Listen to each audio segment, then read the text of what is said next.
But yeah, so the way I structured it out, so I got the 3 videos. So the first one is just going to be off of a turnover, and then the second one is skill application towards it, and then essentially like I'll work through the transition game in a game setting. And so that's kind of how I broke it down. Um, I'm gonna. It's gonna be tough for me to see if anyone's waving their hand, if or just shout out and say, "Hey, I have a question" or something. Just and I'll stop at any point in time. So I'm gonna have this here. I just want to let everybody know that Rick made it over. Hi, Rick. Hey, Rick. Glad you made it. So the first one, so again, tacking off a turnover, the first thing focus on is recognizing when that turnover happens, and that's going to be specifically towards the player without the puck. And so here, that initial turnover happens. And so right here, boom, it happens. Sorry, it's a little bit slower. So now recognizing that turnover is going to happen. So now we need to work to open space. So the faster we can do that, you can now start working off the back. And that's something we talked a lot about this year, was once you get the defending team puck focused, we got to work into those little pockets behind them. And it just happens so quickly. Like you have about 3 seconds to find that space. And now we're able to generate through that pocket, even with 5 guys in coverage. Same thing here. So we do a good job off the forecheck, force that turnover right here. Good recognition coming into there. You're going to see initially he puts his stick in a defending position just in case the reverse happens. The second he recognizes that turnover happens, now we're in that shooting position. We get body position, finding where that open man is. And it's just, again, you got about 3 seconds, as like when we were observing some of the different transitions in the NHL, we kind of marked it as, and this is like me, my coach, other people that we've been working through some of this concept, is about 1 to 4 seconds before that defending team comes back into coverage.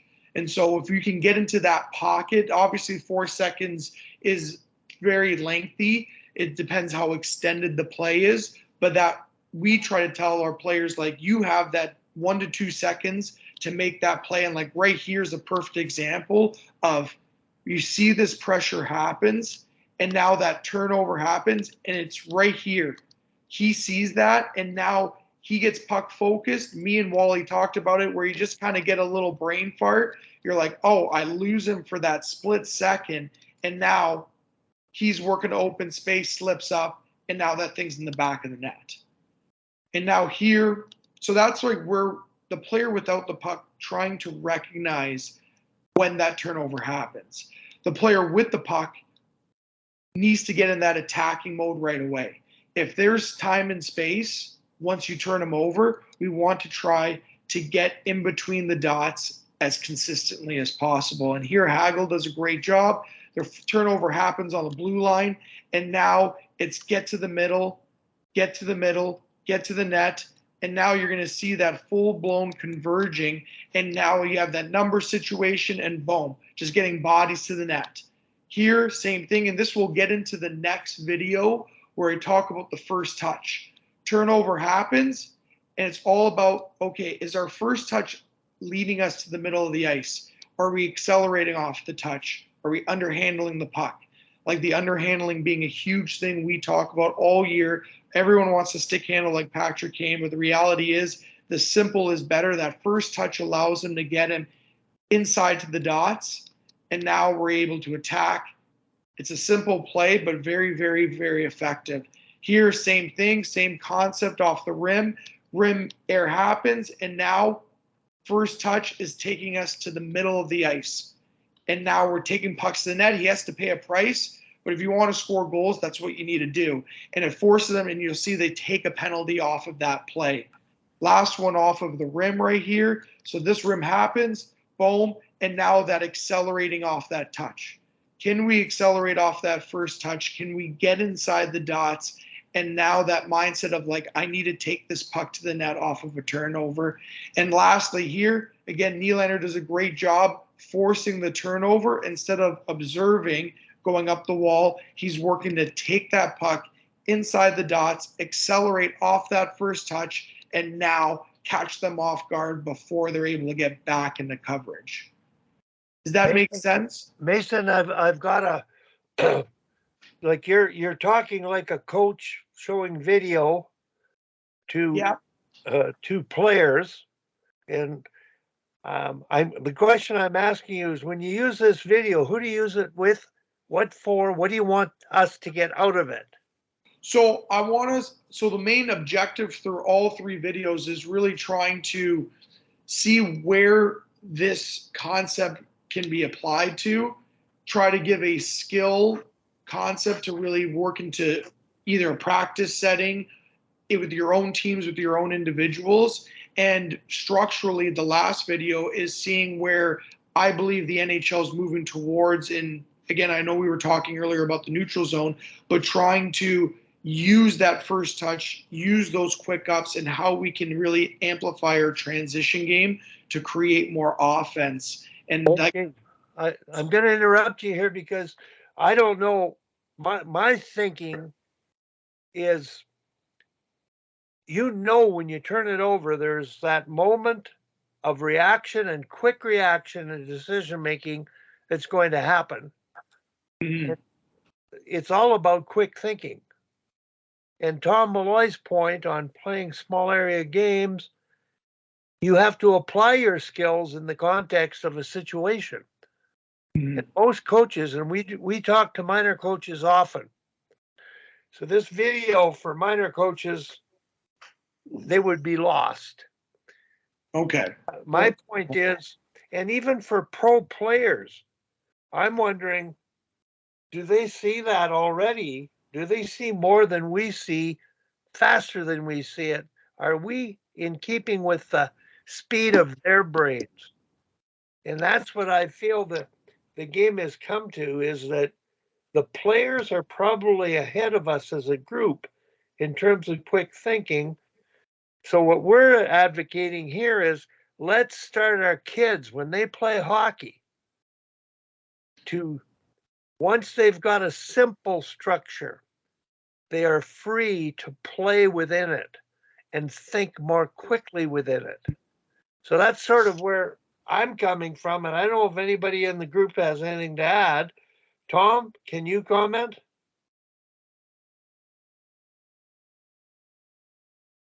Yeah, well, I really like this. It shows it shows that, like, Tkachuk won with this play last night, right? Yeah. He got that play and he drove the net right away, right? Especially on the power play, like that was. It's a shame that, and it's a shame that the strong side D with how aggressive the PK was, as with how late it was, but that's what makes them so effective. I talked to my a buddy of mine in Chicago, and he said, like, when they did their analytics with the NHL, that the reason you're seeing more of the diamond PK and that passive PK is because traditionally in the playoffs, anyone with a very aggressive PK tends to struggle, and that's where you saw Tampa Bay struggle a lot last year, especially against the Ranger PP. Okay, Mason, go ahead. If anybody has any questions, observations, takeaways, things to add. Thanks, Tom. Tim Bothwell, go ahead, Tim. I was just gonna, thanks, Wally. I was just gonna comment that it's, it's interesting, like Mason makes that observation about, maybe there's a tendency now for NHL teams to be a bit more passive on the PK. It's like a pendulum that swings back and forth. Really for the last 10 or 12 years, hyper aggressive penalty killing has been the mode, and it might be as simple as some teams are getting more effective and have seen so much of the really hyper aggressive penalty killing that they're finding ways to break it down. And really, one of the biggest things you could probably do as a coach, and Wally's talked about this a lot in the past, is try to coach your teams to be able to switch from a sort of hyper aggressive mode to a more passive mode. That's where the best penalty killing groups are. You know, they know when to pressure and how to pressure in a very aggressive manner. And they also know when they need to either box up or diamond up to maybe frustrate the power play a little bit. It's a cat and mouse game. Yeah. Mason, I'm going to get you to go on, but I have a question for you. And Tom, you brought up the point, the winning goal last night. And I'm not just saying the winning goal last night with Tkachuk, but each and every one of their ability to score in critical situations, they take full advantage of the time and space faster than anybody, that particular unit. So it gets down to they're connected. And you mentioned, Mason, at the beginning, the speed of the mind of their minds offensively at the most critical times, it's bang on. And that's the difference right now. We can talk about Bobrovsky, but I think just keep continuing. It's great to see things at this level. It's a little bit fast for me, but I don't mind. Thank you. Well, yeah, no, and I'll try to tailor it in a way that's like, okay, how can we coach it up type of thing, instead of like, I sometimes I get into that, like where I'm talking to a player and need to learn to like slow it down and talk in a different context. So the last one for the attacking off the turnover was the quick attacks. Now you have good pressure.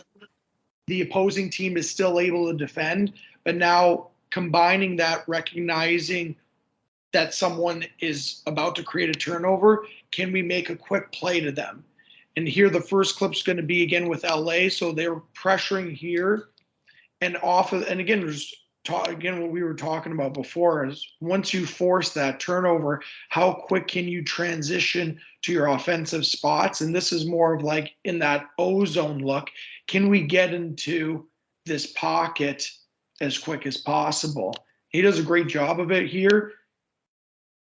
And like, this is where like we can't, it's very difficult to attack off the wall because the defending team's able to get into coverage. So now really just trying to, and again, the mode is to try to simplify. When I'm trying to teach to them, I tell them like, if you have space, attack. If you don't have space, let's try to find an open man as quick as possible. And again, especially off that turnover, you'll have those quick pockets like right here. Again, he's not going to be able to attack off here. But again, going into that first point of, okay, let me recognize that turnover happens. And the faster we can transition off of that, it's just way too difficult to defend. And here, same thing, defenders worked a lot with the D. The more you're able to, again, force that turnover. And now let's work to find those pockets. Here's the nice, I like this one because there's no busy feet, very calm, just working to find those nice little soft spots, and boom. And now again, like Detroit's all clustered, even with 5 guys at the net, very difficult. We talked about clearing the fifth was a concept with our D. With how aggressive everyone's up trying to get on offense, always moving up the ice here. And here, offensively, you can cheat that 5th guy, because when you do that, he's not going to really help you defensively on the back check. And offensively, any type of turnover, you're able to make plays like this right away. Oh, question. I think that's what it was. Hal Terse. Go ahead, Hal. Oh, I think he left. Okay. Sorry, Hal. And Mason, I'm going to make a point. I don't know whether it applies here. That the moment, the anticipation of the situation is what we're talking about here. Yes. It's not, oh, it turned over, let's react. No, it's before it turns over, you can see and anticipate, predict what's going to happen. The players without the puck, and they can go to spots sooner than later. I think that's what I'm seeing is it's not once we get it, what do we do? It's are we aware of the potential consequences and possibilities of what we see? So when I'm watching the game at the NHL level, it happens so fast. The teams that are succeeding get to the spots faster. The players without the puck and the players with it touch it, move it. They use deception, but there's just the time to me is the essence, and that's what I appreciate more watching your videos here is how quick the thinking of all the other players, like that fifth guy. Yeah, hang back. Nobody's waiting for you. They're all in a defensive mode up ice. So I just wanted to make that point is the thinking process is what it's all about. How do you coach? That's my question. And and I think the first phase of it is I think you guys already have it where Tom has these drills, these transition games, right? And these things will allow you to process faster. They're going to allow you to, okay, like I have to switch from offense to defense all the time. I'm constantly switching. From an individual standpoint, where I found helps the most, a lot of the players that I had this year, we talked a lot about the eyes. And so the more we can, a lot of them really struggled with just like a basic drill of I'm here and I'm like stick handling and I'm looking this way, constantly looking to try and absorb new information. And so that allows you to multitask. And that allows you to, and like I had this one player, he was as tunnel vision as they could get, probably one of the fastest guys in our league. And the second we started to, like at the beginning of practice, had him going up and down the wall. I had the wall on this side, and now I was coming up this way. Anytime I put my stick down, he'd have to make a pass to me. But he'd be like stick handling, and I'd make him use his peripheral vision and just scanning. And then boom, as soon as he sees it, it's just working to get his eyes moving with me. And then I'd get him to have his head here. And now I'd be working in different spots on the ice for him to find me. And from an individual standpoint, I found that very helpful in just slowing the game down, having one or two variables, but more so working his eyes as much as possible. It's one of those things that I feel like there's just not talked about, like it's mentioned, but it's never a focal point. So hopefully that the big long-winded answer, but that's how I would train an individual to try and see these situations a little sooner, starting small and working your way up. Okay, Mason, I'm going to add something for you. I really like that idea. You're coaching one kid. You're having him read the situation. You're creating scenarios differently that he has to make decisions off of. And I've told this story too many times for everybody else, but it's Johanny Walston 40 years ago did a drill on pass timing, which is basically transition because you're receiving a pass. And it was all about eye contact. The receiver is the timer. And that sequence, to me, is the best teaching passing sequence at any age level, but particularly minor hockey. So they learn to make eye contact with the puck carrier, and the puck carrier has to make eye contact with the receiver. And the receiver is the timer, is the key phrase here. So that's what I'm saying. There's a transition. Now there's a play, and the timing of all those other four players is what it's all about. But go ahead, Mason. I like that idea of your one-on-one, what a coach can do with a player to get them look and deliberately learn that, but then apply it. And I think what Tom is doing with his kids by playing so many different scenario, small area games, they develop that look around naturally because they're playing games. That's what you do. Mm-hmm. You're not following a mindset of being told what to do and with tunnel vision, which the boy you're working with has been coached that way growing up. Yeah. Well, no, he's just, and again, and what I found this year too, and I'll get back into the video, is it depends on the skill traits, right? We have a player that is a little bit slower, and he's naturally very good at using his eyes because he can't navigate the game as well with his feet. So he's had to use his vision, his decision making, his reading more often. Whereas this player and some of our other really, really fast, overly like these are just straight engines. They can go up and down like nobody's business.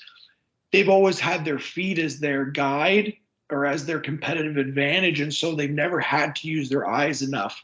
And so, and they're at our level for that reason. And once you try, and I found like with those types of players specifically, slowing it down and getting them to do that more was really helpful. So. Hey, Mason, before Tim Bothwell, I don't know if he, 2 sessions ago, Tkachuk is one of the poorest technical skaters in the league. Like he can't skate, but he can think. And I think your example here of how we evaluate players based on their flash and dash, how they catch your eye.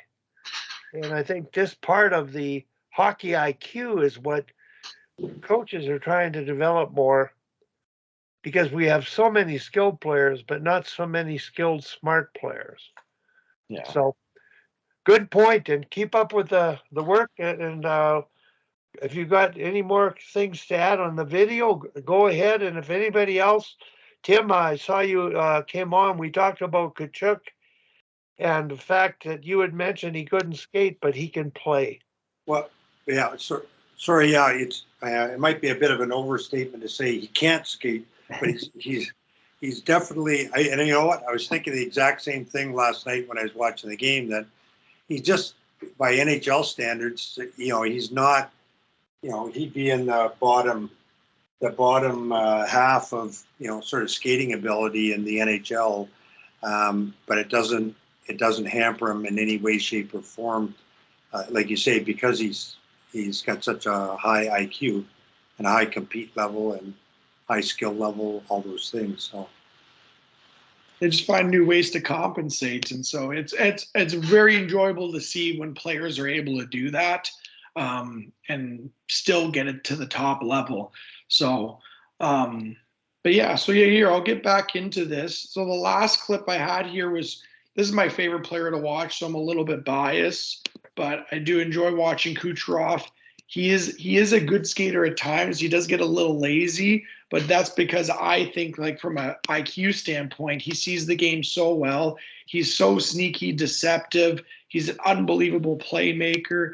Like, he gets into this pocket here, a little stick lift, and before you even know it, this puck's already going into this like pocket. And this really goes into these three are so good together because they're able to read off each other. They know where pucks are going to go. They know what they're able to do. And it's just like so smooth. But being able to make that quick decision, find that guy before he even gets there, he knows that he's going to go there. And so that's the quickness of attacking off of a turnover. That was the first one I had. Here, I wanted to go into just the skill standpoint, and these drills where we used, there was backhand to forehand or forehand to backhand. And like the first touch, when we show them this stuff, the first one is backhand to forehand, and getting them comfortable. We worked a lot mostly with the D. I wish we did more with the forwards. The forwards were predominantly doing some other skill work before we started practice, but we started with a very bulky, mid-range skill level D-core, and we had to be able to make plays. And when we implemented the ability of just backhand to forehand, forehand to backhand, creating a quality first touch, our breakouts by game 15, like we were just a mid-pack team. Our D completely shifted. Our forwards got pucks way more. And more importantly, in the O-zone, they were just way more confident. So that's just a side note to like working on that first touch. But here, the first one, it's going to come to Panarin right here, and he's going to use that. He's just so good. Like, again, touch it to space, in motion off of here, backhand, forehand, and then Bohm makes a nice little play there. Good play to break it up. Here, especially under pressure, a lot of players like would just want to carry it. Whereas here, like he uses that first touch and works himself into space. And by doing so, now he's able to, again, get a good body position, obviously a great stick lift, very high skilled, and then finds that pocket. Great execution. And again, it's just that first touch, backhand to forehand, backhand to backhand, and getting the space. Here, again, just being mobile, and you're gonna see the next two clips is a lot of players get their top hand just like locked up on their hip or just super, super high.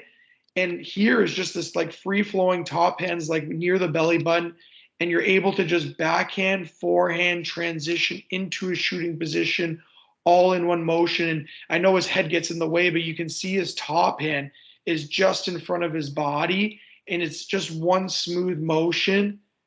And boom, I know that's the video is a little tough, but this one's a lot better. Right here, top hand in front of the bot, like right through the belly button, and it's touch, and now he's able to shoot. Same thing here. See the same thing right here. That top hand, super mobile, a very good quality first touch right across into that shooting position, one motion, and now that puck's off his stick. Tim, so that's the first Tim, one we one did. question? Yep. Not a question, just a comment, which, you know, we've all talked about many times before, but be worth mentioning at this point. Like one of the best ways to teach these kind of skills would be, you know, Thomas Pacina, the Czech cross ice game of two-touch botchko, it's called.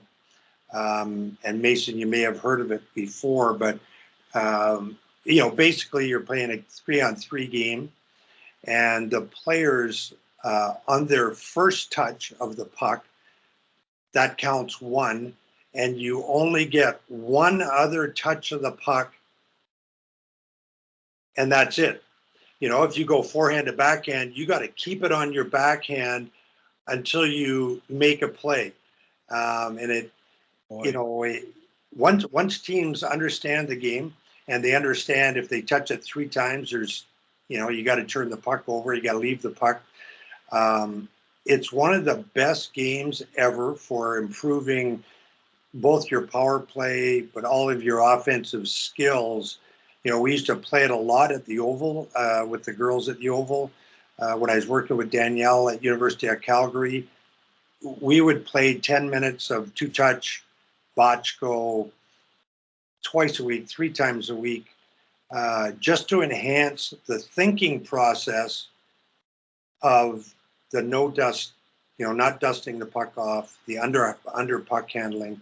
But it's probably the best game, and it's great for the off puck people, because if I see Mason pick up the puck in his forehand and then I see him put it on his backhand, as an off-puck player, I know, I got to help Mason out by working to open space, by making myself more easily available to him, because he's in trouble now. He's out of touches. He can't stick handling anymore. It's one of the best games you could ever play to enhance that underhandling of the puck. Tim, I want to bring up a question here, and you can help me on this. Thomas and I went to the Czech Republic after the 2002 Olympics and spent 10 days there. And we were familiar with this game, and I had a different appreciation of this game of botchko, it was called. At any rate, the cross-ice scrimmage, after a pro practice, players would stay out and play 3-on-3 cross-ice. Goalies would stay in each net. And the rule was, number 1, you can only score off a pass. You can't carry it and shoot. So that's stage 1.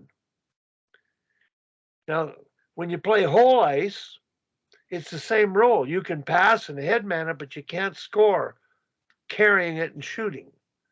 So that to me is the first phase. When we went whole ice, and Tim, when we went whole ice with two touch, if they handled it 3 times, they had to give the puck to the other team. Now, did you say, Tim, they could put it on their backhand, but they had to pass it on their backhand? No, I was just trying to explain, like, if your first touch is on your forehand and then you put it on your backhand, that's your 2 touches. And then you got to keep it on your backhand. By, if you pick it up in your backhand, then you put it on your forehand, that's your 2 touches. So now you got to keep it on your forehand. And so we used to talk about, 3 things really especially with the girls at U of C and the Danish girls. So one of the key teaching points is when you touch the puck the first time, move your feet and get your feet moving.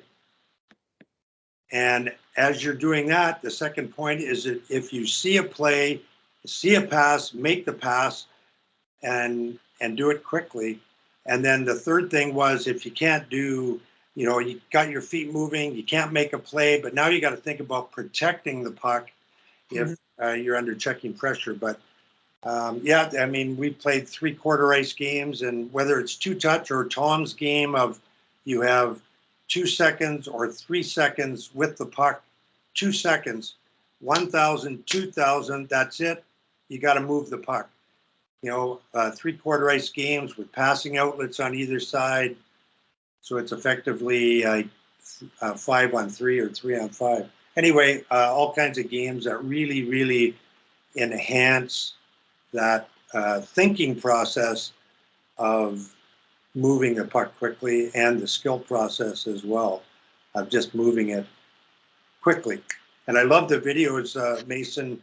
You could show these to any level of player and just be repeatedly, hey, move it quickly instead of coasting, looking, thinking, get inside the dots, get to open space, move it quickly.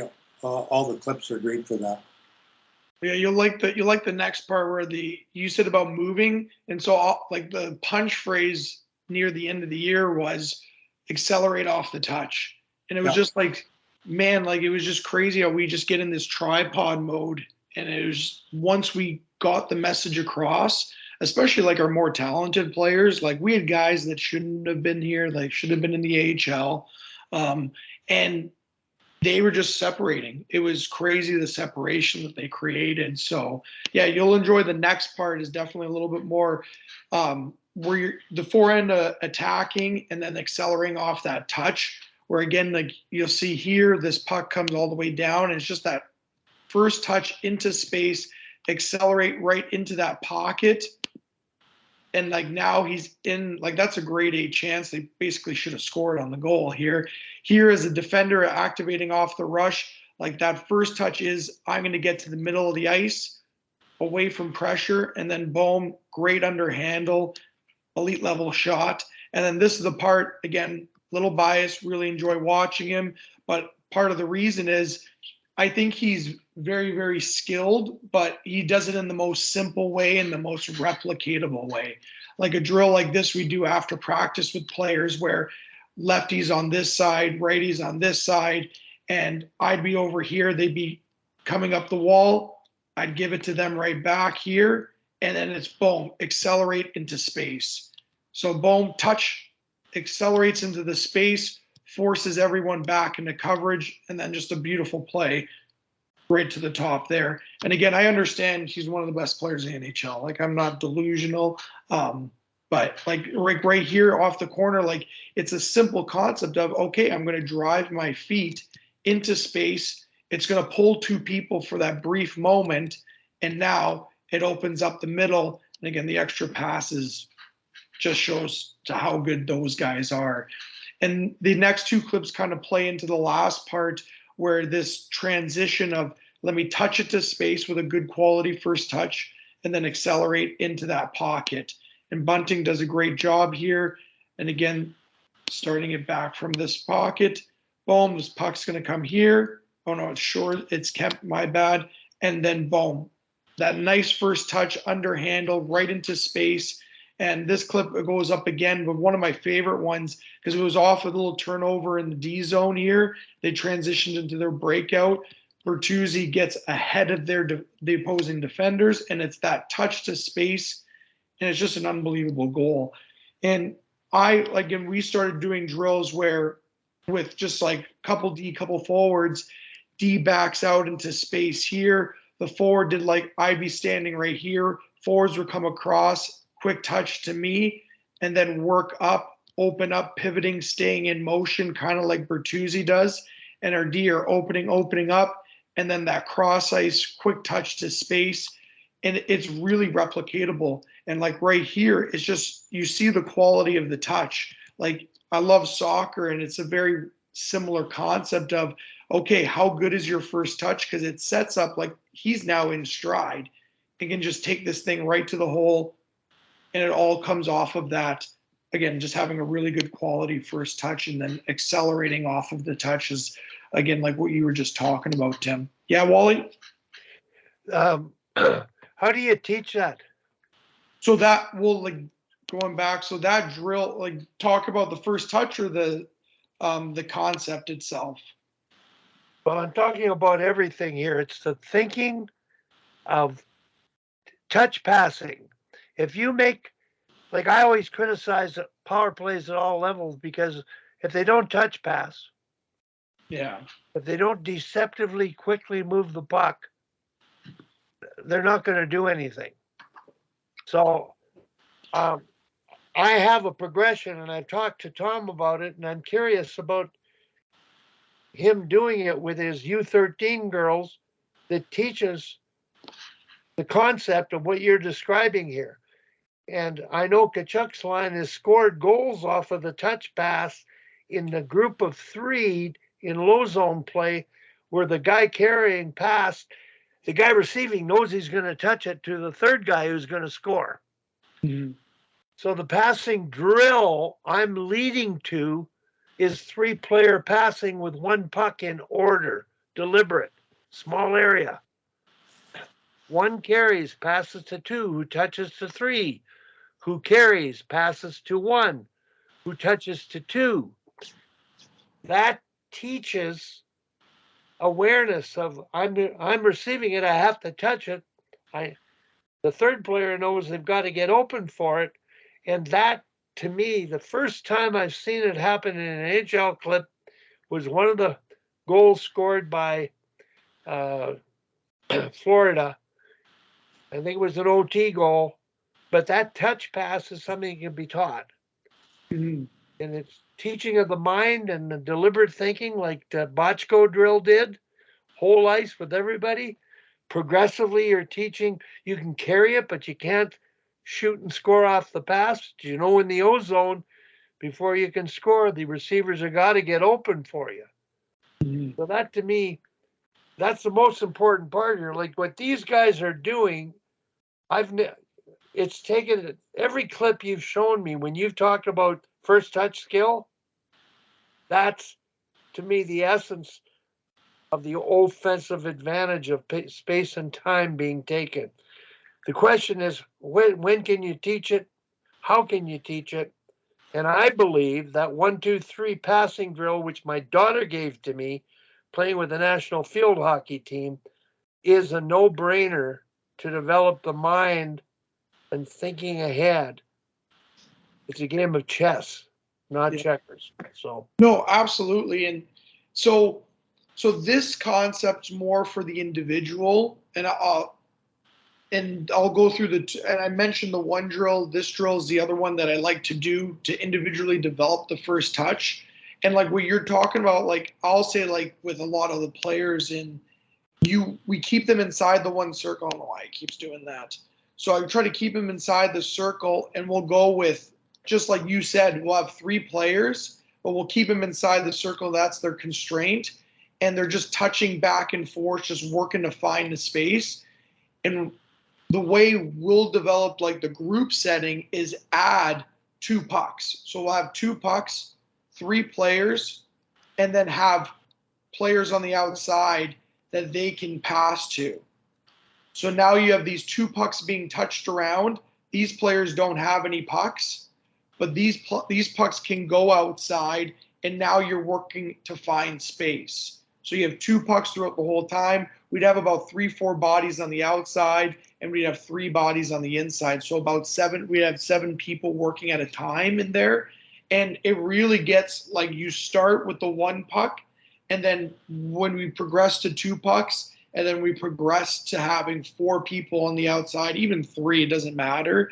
Whatever you kind of have is fine, but just adding that extra layer of finding someone else, that's how we did it this year. So our head coach is actually really big on like those touch passes and getting players moving and thinking. And so that's where we really excelled in from like a smaller group standpoint.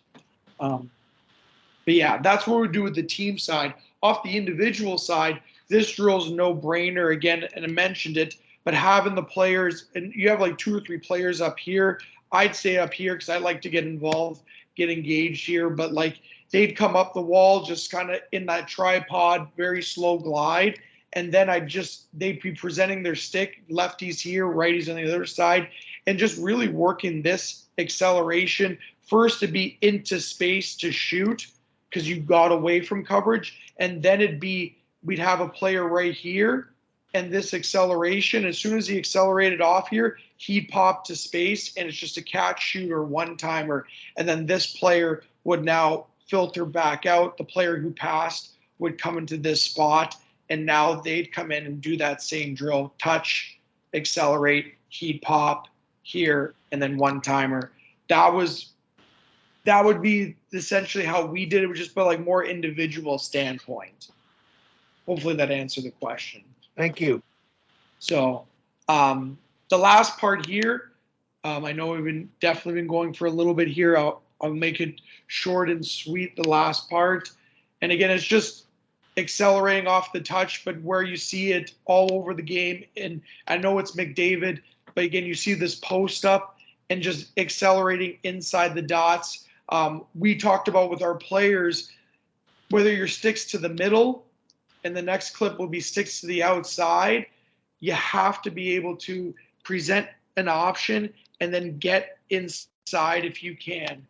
The faster you can do that or pull pressure to you, the better off you're going to be. Here, this pass was a little bit fumbly, but again, sticks now in a protective position. We talked about protecting your stick, and now you can't get to the inside. Let's pull coverage to you.